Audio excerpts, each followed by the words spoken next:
ಇವತ್ತು ರಾಜಕಾರಣಕ್ಕೆ ಬರ್ತಾ ಇರುವಂತವರು ಈ ದೇಶದ ಪ್ರತಿಭಾವಂತರು, ಈ ದೇಶದ ಶ್ರೇಷ್ಠ ಮನಸ್ಸುಗಳಲ್ಲ. ರಾಜಕಾರಣಕ್ಕೆ ಬರ್ತಿರುವಂತವರು ಖದೀಮರು, ಕಾಳಸಂತೆಕೋರರು, ಕ್ರಿಮಿನಲ್ಗಳು ಇವತ್ತು ಬಹುತೇಕ ಬರ್ತಾ ಇರೋದು. ಇವರು ದೇಶವನ್ನ ಉಳಿಸಲ್ಲ.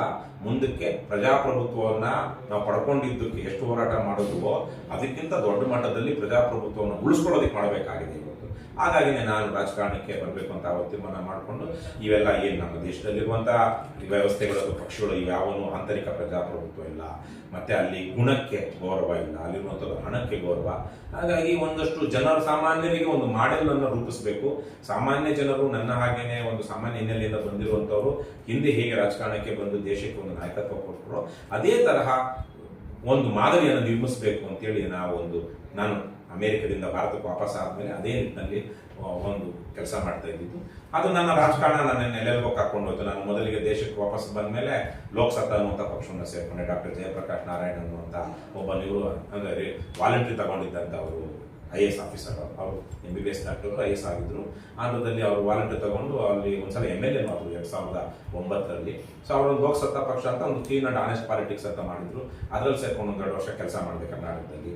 KPSC ಹಗರಣದ ವಿರುದ್ಧ ಎಲ್ಲ ಚುನಾವಣೆಗೂ ನಿಂತಿದ್ದೆ BJP ಅವರಿಂದ ನಾನು ಆಗ MLA 2013ರಲ್ಲಿ. ಅದಾದ ನಂತರ ಅವತ್ತು ದೇಶಾದ್ಯಂತ ಭ್ರಷ್ಟಾಚಾರದ ವಿರುದ್ಧ Bharat India against corruption movement ಶುರುವಾಯಿತು. ಅದಾದ ನಂತರ ಆಮ್ ಆದ್ಮಿ ಪಾರ್ಟಿ ಬಂತು. ಆವಾಗ ಆ ಲೋಕಸತ್ತಾ ಮತ್ತು ಆಮ್ ಆದ್ಮಿ ಮರ್ಜ್ ಆಗಬೇಕು ಅಂತ ಬಂದು ಯಾವುದಾದ್ರೂ ಕಾರಣದಿಂದ ಲೋಕಸತ್ವವನ್ನು ನಾವು ಚುನಾವಣೆಗಳಲ್ಲಿ ಇವತ್ತಿನ ಸಂದರ್ಭದಲ್ಲಿ ನಮ್ಗೆ ಅನುಕೂಲಕರವಾಗಿಲ್ಲ, ನಾವು ಚುನಾವಣಾ ರಾಜಕಾರಣ ಮಾಡೋದು ಬೇಡ ಅನ್ನೋ ತೀರ್ಮಾನವನ್ನು ಅಲ್ಲಿ ಹೈದರಾಬಾದಲ್ಲಿ ತಗೊಂಡ್ರು. ಹಾಗಾಗಿ ನಾವು ಅವತ್ತೊಂದಷ್ಟು ಜನ ಆಮ್ ಆದ್ಮಿ ಪಾರ್ಟಿಗೆ ಹೋದ್ವಿ. ಆಮ್ ಆದ್ಮಿ ಪಾರ್ಟಿಗೆ ಹೋದ್ರೂ ಅದಕ್ಕಿಂತ ಮೊದಲೇನೆ ನಾನು ಯಾವುದೇ ಪಕ್ಷದಲ್ಲಿ ಇಲ್ಲದೆ ಇರೋದಕ್ಕೆ ಮೊದಲೇನೆ ನಾನು ಒಂದಷ್ಟು ಸಾಮಾಜಿಕ ರಾಜಕೀಯ ಹೋರಾಟಗಳು ತೊಡ್ಕೊಂಡಿದ್ದೆ, ಒಂದಷ್ಟು ಪುಸ್ತಕಗಳನ್ನು ಬರೆದಿದ್ದೆ, ಒಂದು ಪತ್ರಿಕೆಯನ್ನು ತಂದಿದ್ದೆ ಅಮೆರಿಕದಲ್ಲಿದ್ದಾಗಲೇ. ಸಾಕಷ್ಟು ರಾಜಕೀಯ ಸಾಮಾಜಿಕ ಚಟುವಟಿಕೆಗಳು ಇದ್ದಿದ್ದರಿಂದ ಆಮ್ ಆದ್ಮಿ ಪಾರ್ಟಿಗೆ ಒಂದಷ್ಟು ಸಮಸ್ಯೆ ಆದಾಗ ನಾವು ಹೊರಗೆ ಬಂದು ಒಂದು ಲಂಚ ಮುಕ್ತ ಕರ್ನಾಟಕ ನಿರ್ಮಾಣ ವೇದಿಕೆ ಅಂತ ಒಂದಷ್ಟು ಸಮಾನ ಮನಸ್ಕರು ಸೇರಿ ಕಟ್ಟಿದ್ವಿ. ಅದಾದ್ಮೇಲೆ ಜಯನಗರದಲ್ಲಿ 2018ರಲ್ಲಿ ನಾನು ವಿಧಾನಸಭಾ ಚುನಾವಣೆಗೆ ಪಕ್ಷೇತರನಾಗಿ ನಿಂತೆ. ಆವಾಗ ತುಂಬ ಕೆಟ್ಟ ಮತಗಳು ಬಂದವು. ಆಗ ನಾವು ಒಂದಷ್ಟು ಜನ ಸಮಾನ ಮನಸ್ಕರು ಸೇರಿ KRS ಪಕ್ಷವನ್ನು ಸ್ಥಾಪನೆ ಮಾಡೋಣ, ಒಂದು ಭ್ರಷ್ಟಾಚಾರ ರಹಿತವಾದಂತಹ ಒಂದು ಲಂಚ ಮುಕ್ತ, ಭ್ರಷ್ಟಾಚಾರ ಮುಕ್ತವಾದ ಕರ್ನಾಟಕವನ್ನು ಕಟ್ಟೋದಕ್ಕೆ ಬಸವಣ್ಣ, ನಮ್ಮ ಕುಲನಾಯಕರುಗಳಾದ ಬಸವಣ್ಣ ಮತ್ತು ಕುವೆಂಪು ಅವರ ಆದರ್ಶದಲ್ಲಿ ಕಲ್ಯಾಣ ಕರ್ನಾಟಕ, ಸರ್ವೋದಯ ಕರ್ನಾಟಕ ಕಟ್ಟಬೇಕು ಅಂತೇಳಿ ಆ ರೀತಿಯಲ್ಲಿ ಕೆಲಸ ಮಾಡ್ತಾ ಜನರಿಗೆ ಚೈತನ್ಯ ಮತ್ತು ಸ್ಫೂರ್ತಿ ಕೊಡುವಂಥ ಅಭಿಯಾನಗಳನ್ನು ಮಾಡ್ತಾ ಇವತ್ತೊಂದಷ್ಟು ದೂರ ನಾವು ಕ್ರಮಿಸಿದ್ದೀವಿ. ಇವತ್ತು ರಾಜ್ಯಾದ್ಯಂತ ನೀವೇ ಹೇಳಿದಾಗೆ KRS ಪಕ್ಷ ಮತ್ತು ರವಿಕೃಷ್ಣಾರೆಡ್ಡಿ ಇವತ್ತು ಸಾವಿರಾರು ಜನರಿಗೆ ಸ್ಫೂರ್ತಿ. ಒಂದು ಮೊಬೈಲ್ ಹಿಡ್ಕೊಂಡು ಸಹ ನಾವು ನಮ್ಮ ಮಕ್ಕಳನ್ನು ರಕ್ಷಣೆ ಮಾಡ್ಕೊಳ್ಬೋದು. ಸರ್ಕಾರಿ ಅಧಿಕಾರಿಗಳು ನಮ್ಮ ನೌಕರರು, ನಾವು ಕಟ್ಟುವ ತೆರಿಗೆಯಲ್ಲಿ ಅವರಿಗೆ ಸಂಬಳ ಕೊಡ್ತಾ ಇದ್ದೇವೆ ಹೊರತು ಅವರನ್ನು ನಮಗೆ ಫೇವರ್ ಮಾಡ್ತಾ ಇಲ್ಲ. ಅವ್ರು ನಮ್ಗೆ ಯಾವುದೇ ರೀತಿಯಲ್ಲಿ ಏನು ವಿಶೇಷವಾದ ಅವ್ರು ಮಾಡಬೇಕಾಗಿಲ್ಲ, ವಿಶೇಷವಾದ ಸೇವೆ ಕೊಡಬೇಕಾಗಿಲ್ಲ.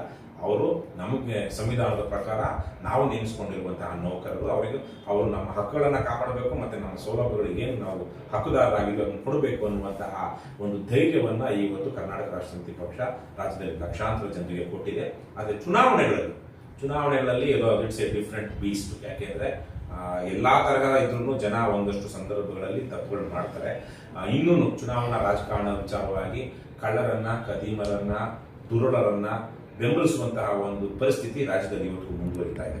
ಅವನು ಕಡು ಭ್ರಷ್ಟ ಅಂತ ಗೊತ್ತಿದ್ರು ನಮ್ಮ ಜಾತಿಯವನಾದ್ರೆ ಅವನು ಭ್ರಷ್ಟ ಅಲ್ಲ, ಅಥವಾ ನಾನು ದುಡ್ಡು ಕೊಟ್ಟವನಾದ್ರೆ ಅವನು ಭ್ರಷ್ಟ ಅಲ್ಲ, ನಾನು ಅವನಿಗೆ ಓಟ್ ಹಾಕೋದು ಅನ್ನುವಂತಹ ಹೀನ ಮನಸ್ಥಿತಿ ಇವತ್ತು ಒಂದು ವರ್ಗದಲ್ಲಿ, ಒಂದು ಸಮಾಜದ ಒಂದು ಕೆಲವು ಹಂತಗಳಲ್ಲಿ ನಡೀತಾ ಇದೆ.